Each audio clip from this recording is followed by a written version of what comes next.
ముందుగా అందరికీ ఉగాది శుభాకాంక్షలు. మా ఇంట్లో ఫస్ట్‌గా ఉగాది పచ్చడితో స్టార్ట్ అయింది.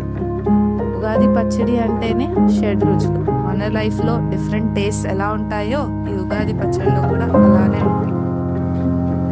తర్వాత మ్యాంగో పులిహోర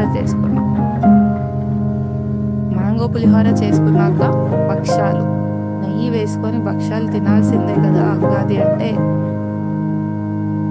కొన్ని పూర్ణాలు కూడా చేసుకున్నాం. ఇవి నాకు ఇష్టం చాలా.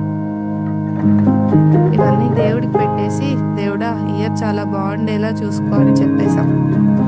ఇవన్నీ మంచిగా ఫ్యామిలీతో కూర్చొని హ్యాపీగా టేస్ట్ ఎంజాయ్ చేసాం.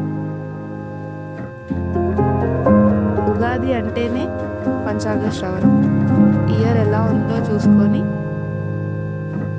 కొంచెం లెక్కలు అవి ఇవి చేసేసుకొని ప్లానింగ్ చేసుకొని ఉగాదిని ఎండ్ చేసాం. మీ ఇంట్లో ఉగాది ఎలా అయింది? Please comment.